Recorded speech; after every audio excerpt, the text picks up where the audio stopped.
Pagkatapos ng rakrakan, sinundan na ito ng rampahan.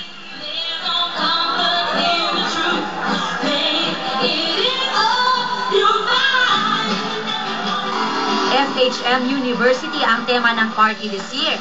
Kaya ang ibang FHM girls, mala estudyante ang postura.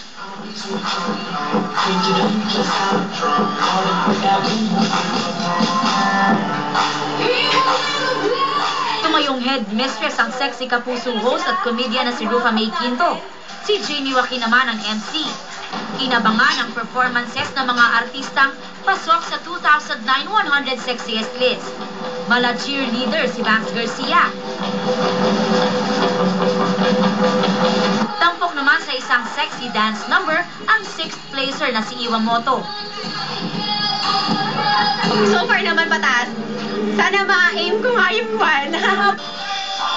Ang July cover girl na si Aubrey Miles hindi rin nagpadaig sa kanyang production number.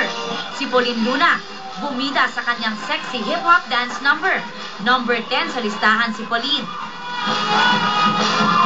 I'm very touched and flattered na maraming bumoto sa akin. Rumampa rin sa stage ang iba pang pasok sa sexiest list, tulad ni Sheena Halili, Charis Solomon, Carlina Aguilar, Alisa Alano at ang E.B. Bates. Ang finale, ang performance ng Philippine sexiest na si Christine Reyes.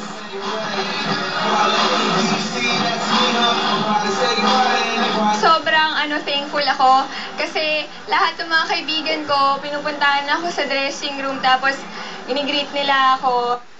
Kailan lang umamin si Christine na break na sila ni Dennis Trillo, pero inimbitahan raw niya ang mommy ni Dennis para manood kagabi.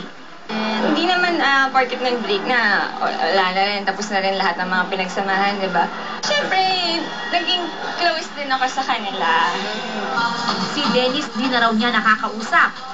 Nakamubo na rin daw si Christine at sa ngayon, malabo silang magkabalikan. Aubrey Carampel updated sa Showbiz Happenings.